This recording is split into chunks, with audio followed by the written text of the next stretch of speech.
जय हिंद दोस्तों, welcome to law matters. This is the dedicated platform for law competitive examinations in India and our mantra is simplifying law, empowering careers.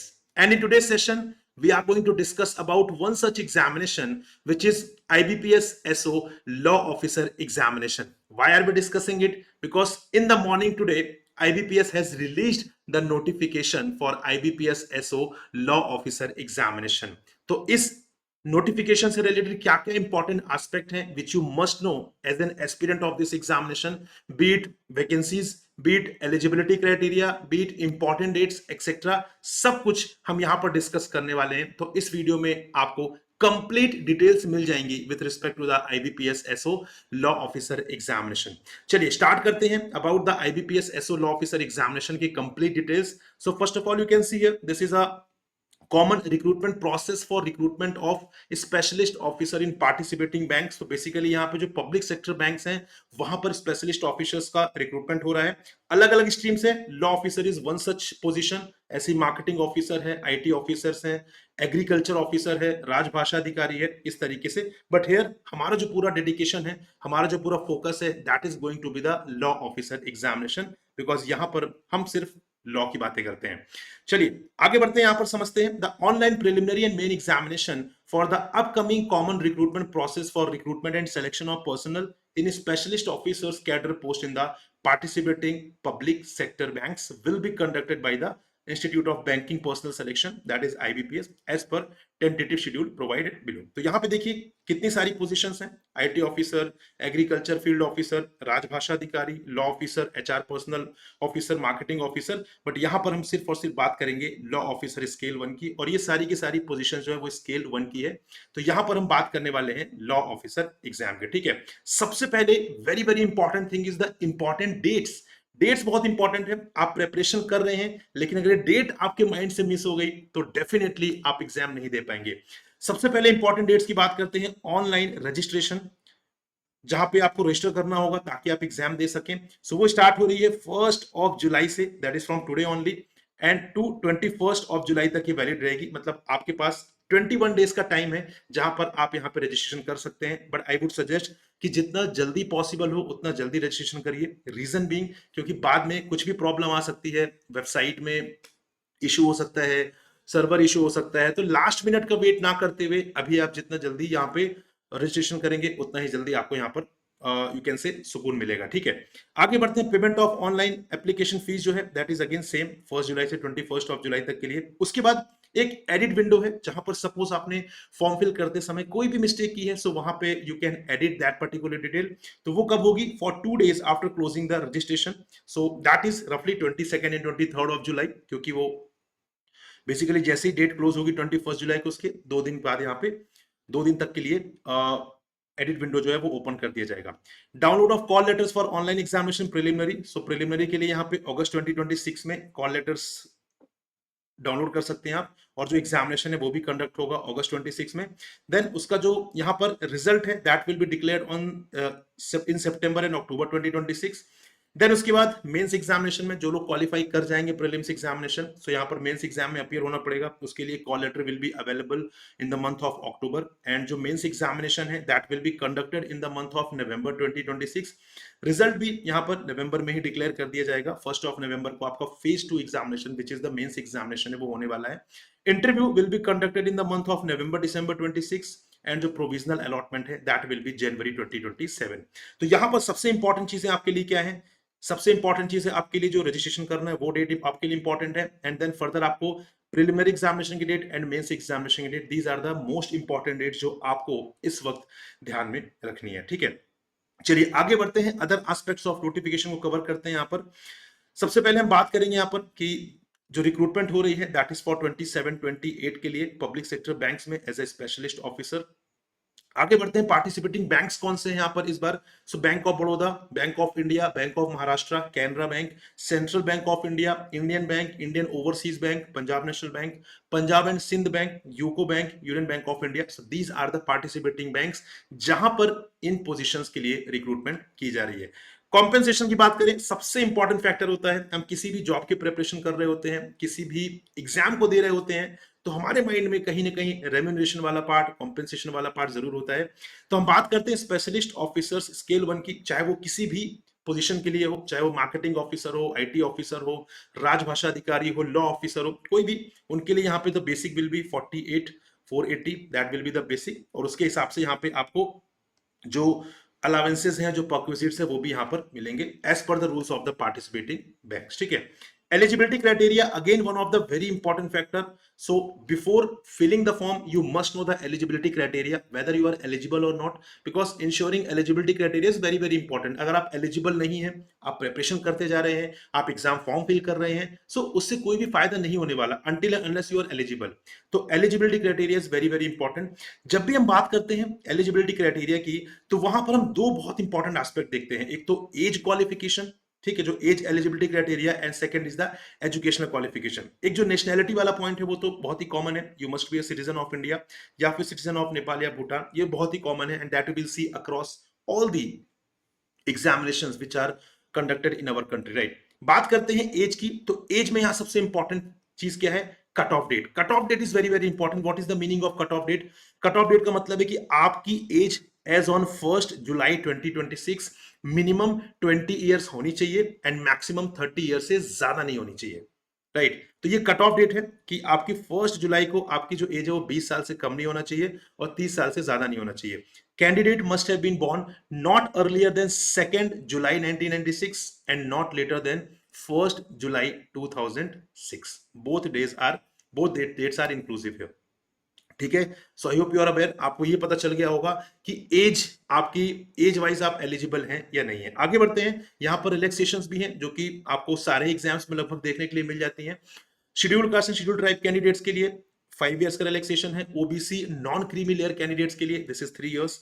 जो persons with benchmark disabilities हैं which are defined under the rights of persons with disabilities act 2016, उनके लिए 10 years का relaxation दिया गया है। And ex serviceman commission officers जो हैं उनके लिए 5 इयर्स का रिलैक्सेशन यहां पर प्रोवाइड किया हुआ है, ठीक है।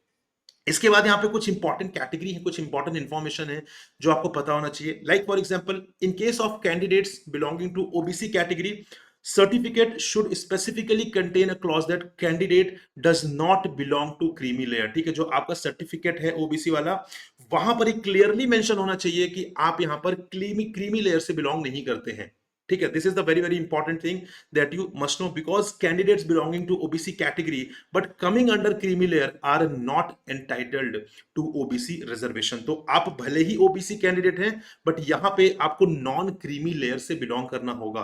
अगर आप क्रीमी लेयर का पार्ट है then in that case you are not entitled to the OBC reservation, ठीक है। उसके अलावा यहाँ पे जनरल इंफॉर्मेशन है जो आपको यहाँ पर पढ़नी है, ठीक है। आगे बढ़ते हैं यहाँ पे, moving head to the next aspect here which is related to the scribe। scribe की बहुत important you can say information है। scribe बेसिकली किसके लिए? जो बेंचमार्क डिसेबल्ड कैंडिडेट्स हैं उनके लिए बेसिकली scribe की यहाँ पर फैसिलिटी प्रोवाइड की जाती है। So scribe will be allowed to be used as per the guidelines जो यहाँ पर इशू की गई है। Candidate will have to arrange his और her own scribe at his और हर ओन कॉस्ट, ठीक है। तो जो भी यहाँ पे डिसेबल्ड कैंडिडेट्स हैं, दिव्यांगजन कैंडिडेट्स हैं, वो यहाँ पर स्क्राइब को, कहने का मतलब है किसी और पर्सन को अपने साथ ले जा सकते हैं एग्जाम देने के लिए, बट उनको खुद की कॉस्ट पर खुद से ही अरेंज करना पड़ेगा। यहाँ पर examination conducting body are not going to do that, ठीक है। स्क्राइब में भी from an academic stream different from that for the stipulated post. For example, अगर आप लॉ ऑफिसर के लिए अप्लाई कर रहे हैं तो जो स्क्राइब है, जो पर्सन है जो एज ए स्क्राइब आपके लिए एग्जाम वहां पर देने वाला है, वो बेसिकली लॉ ग्रेजुएट नहीं होना चाहिए या उस पर्टिकुलर बैकग्राउंड से नहीं होना चाहिए, किसी और बैकग्राउंड से होना चाहिए, ठीक है। अब अगर यहाँ पे कोई मिस्टेक होती है या यहाँ पर कोई चीज छुपाई जाती है तो ऑब्वियसली आपके अगेंस्ट में एक्शन लिया जाएगा and your candidature will be rejected. आपका जो कैंडिडेचर है वो कैंसिल हो जाएगा अगर आपने यहाँ पे किसी भी तरीके के मटेरियल फैक्ट को वायलेट करने की कोशिश की या इंपॉर्टेंट चीजों को वायलेट करने की कोशिश की, ठीक है। Those candidates who are eligible to use scribe facility shall be eligible for compensatory time of 20 minutes। ऐसे जो भी कैंडिडेट्स हैं जो यहाँ पर स्क्राइब फैसिलिटी अवेल करने के लिए एलिजिबल हैं, उनको यहाँ पर 20 मिनट्स का टाइम ज्यादा दिया जाएगा if we compare with the normal candidates. ऐसा क्यों? क्योंकि देखिए स्क्राइब फैसिलिटी के लिए जो हमारे बेंचमार्क कैंडिडेट्स हैं उनके लिए स्क्राइब फैसिलिटी, राइट। तो वो कौन है? वो है जो बेसिकली नॉर्मल नहीं है, राइट। दिव्यांग जन है, डिसेबल्ड हैं, तो वो जो हमारी नॉर्मल स्पीड है वो ऑब्वियसली बात है उनकी स्पीड उतनी नहीं होगी। एंड साथ में जो स्क्राइब लेकर आ रहे हैं, जो पर्सन लेकर आ रहे हैं, ऑब्वियसली वो अगर दूसरे एकेडमिक बैकग्राउंड से है तो उसके लिए भी बहुत डिफिकल्ट है, क्योंकि अब आप नरेट कर रहे हैं, उसके बाद वो आपका आंसर आपके बिहाफ पर क्वेश्चन अटेम्प्ट कर रहा है, तो obviously that is a time taking process. So वहां पे एक्स्ट्रा टाइम डेफिनेटली उनको मिलना चाहिए, एंड 20 मिनट्स का जो एक्स्ट्रा टाइम है वो यहाँ पर प्रोवाइड किया जा रहा है। ठीक है, मूविंग एड आगे बढ़ते हैं इकोनॉमिकली वीकर सेक्शन के लिए। So persons who are not covered under the existing scheme of reservations to the SC ST OBC and whose family has gross annual income below 8 lakh rupees, they are to be identified as EWS, that is economically weaker section। ठीक है, for the purpose of benefit of reservation, तो यहाँ पे आपको EWS category में reservation मिलेगा। लेकिन भले ही आपकी जो इनकम है वो 8 लाख से कम है, लेकिन फिर भी आप यहाँ पे EWS कैटेगरी में नहीं आएंगे अगर आपके पास 5 एकड़ of agriculture land and above है। ठीक है, आपके पास मतलब आपकी फैमिली की बात हो रही है। Residential flat of 1000 square feet and above है, रेसिडेंशियल प्लॉट है आपके पास 100 square yards and above in notified municipalities, and residential plot है 200 square yards and above in areas other than notified municipalities. तो अगर आपके पास ये है, भले ही आपकी फैमिली इनकम 8 लाख से कम है, तब भी आप EWS का जो एडवांटेज है वो यहाँ पर नहीं ले पाएंगे। Now coming on to the again one of the most important criteria, that is educational qualifications, और इसके लिए जो कट ऑफ डेट है दैट इज 21 जुलाई 2026। सॉरी हाँ, 21 July 2026 is the cut off date for educational qualification. तो आइए देखते हैं लॉ ऑफिसर की एजुकेशनल क्वालिफिकेशन। सिंपल है, एज तो आपको पता चल ही चुकी है, मिनिमम 20 मैक्सिमम 30। बात करते हैं एजुकेशनल क्वालिफिकेशन की। So a bachelor degree in law and enrolled as an advocate with bar council. ठीक है, सिंपल सा यहाँ पे एलिजिबिलिटी क्राइटेरिया है, आप यहाँ पर आपके पास बैचलर्स डिग्री इन लॉ हो एंड आप एनरोल्ड हो as an advocate with the bar council, अगर ये है देन एजुकेशनली भी आप यहाँ पर एलिजिबल है इस पर्टिकुलर एग्जाम को देने के लिए। ठीक है, all the educational qualifications mentioned should be from a university institution board recognized by government of India, approved by government regulatory bodies, and the final result should have been declared on or before 21st July 2026। this is very very important। एक बहुत ही common question almost हमेशा ही आता है हर exam में कि अगर हम फाइनल एग्जाम दे चुके हैं, हमारा रिजल्ट अभी तक नहीं आया है, so are we eligible to appear for the examination. So law officer examination के लिए you will not be eligible. अगर आपका रिजल्ट 21 ऑफ जुलाई से पहले आ जाता है देन यू आर एलिजिबल। अगर आपका रिजल्ट 21 जुलाई से पहले नहीं आता है then you are not eligible, which is clearly mention in the note section. यहाँ पे क्लियरली चीजें मेंशन की हुई है। ठीक है, आगे बढ़ते हैं, परसेंटेज किस तरीके से कैलकुलेट किया जाएगा यहाँ पर, क्योंकि परसेंटेज इज इंपॉर्टेंट। तो यहाँ पे देखिए the fraction of percentage so arrive will be ignored, that is 59.99% will be treated as less than 60%। ठीक है, तो ऐसा नहीं कि 59.99% 60% कंसीडर किया जाएगा, that will be considered as a 60%। Similarly like 54.99% will be treated as less than 55%। ठीक है, and also one important thing, कैसे कैलकुलेट करेंगे आप परसेंटेज, तो आप ऐसे कैलकुलेट करेंगे जो भी आपके टोटल मार्क्स हैं across all the semesters, that will B divided by the total marks multiplied by 100, so you will get the percentage की आपके एक्चुअल परसेंटेज कितने हैं। ठीक है, and also candidate can apply for only one post. हो सकता है कि आप लॉ ऑफिसर के लिए एलिजिबल हो, आप मार्केटिंग ऑफिसर के लिए एलिजिबल हो, या किसी और पोजीशन के लिए एलिजिबल हो, बट यहाँ पे आपको सिर्फ और सिर्फ एक ही पोस्ट के लिए अप्लाई करना है। You can apply only for one post. ठीक है, multiple applications will be rejected.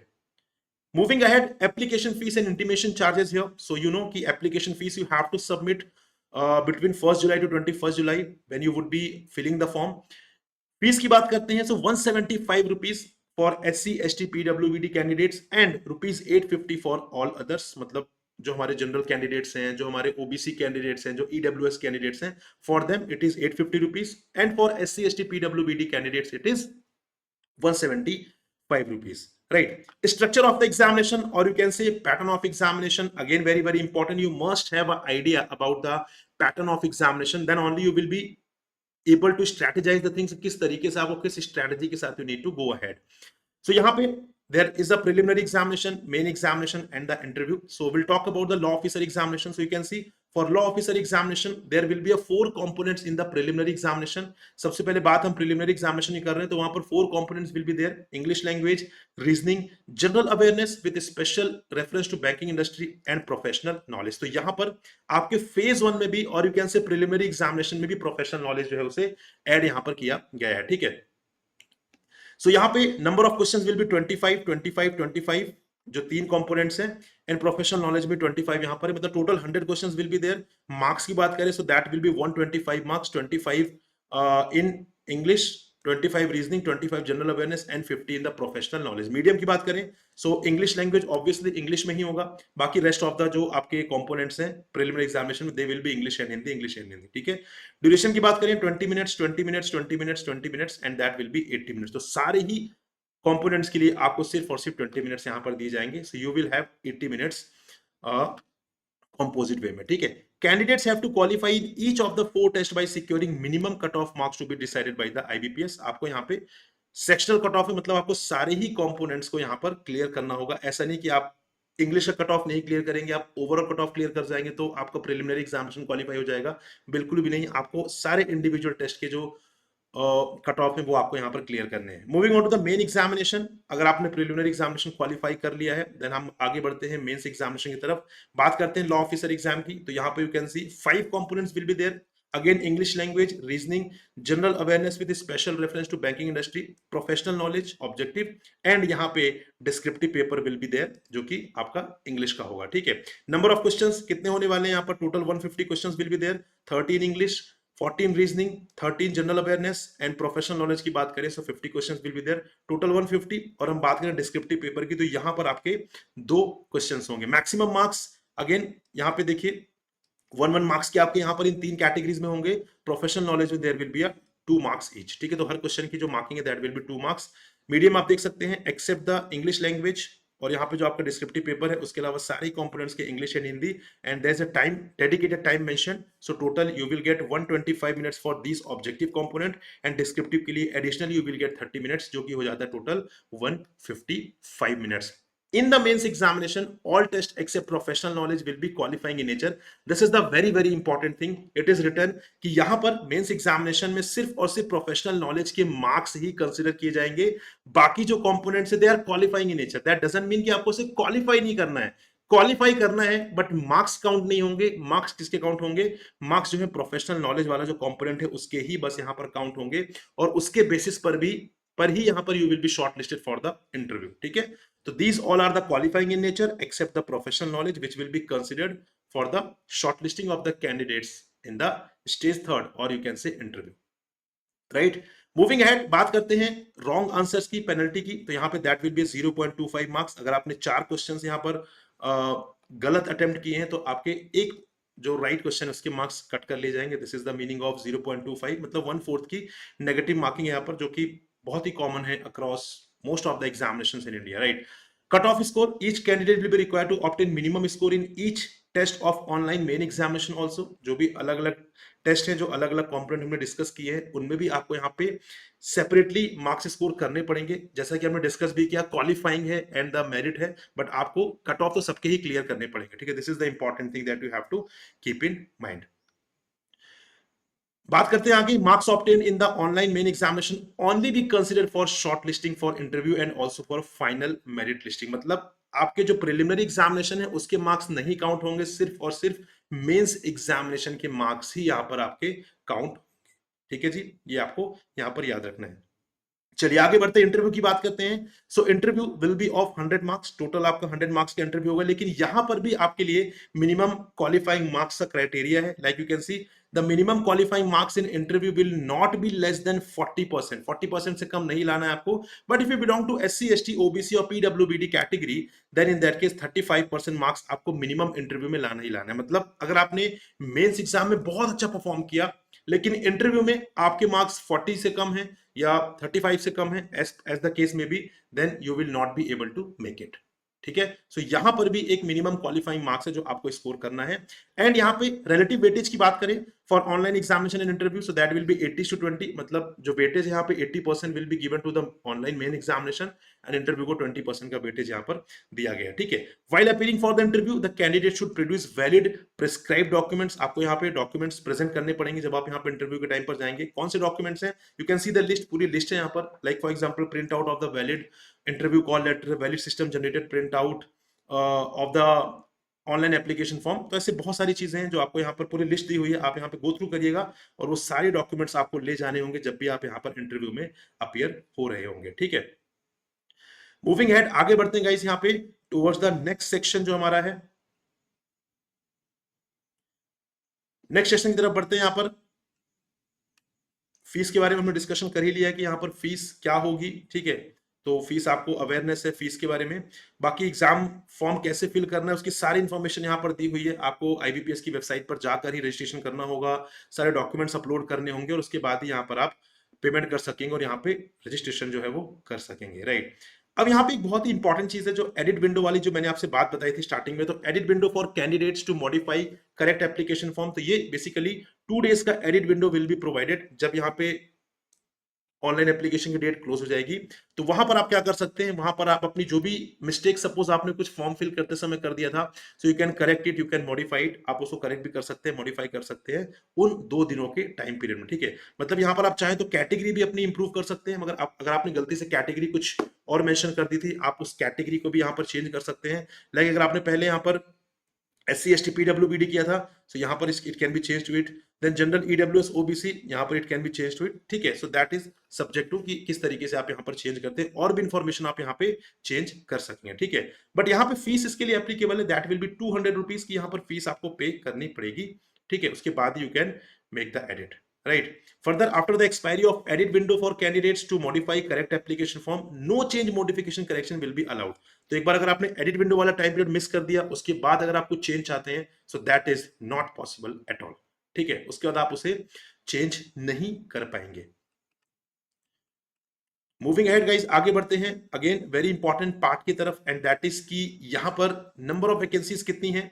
तो कॉल लेटर्स की पहले बात करते हैं। कॉल लेटर जो है उसके लिए कोई भी हार्ड कॉपी नहीं होगी, and this is a common thing that you must no कि आपको आईबीपीएस की वेबसाइट से ही उसे डाउनलोड करना पड़ेगा, और यहाँ पे कोई भी हार्ड कॉपी सेपरेटली आपको सेंड नहीं की जाएगी।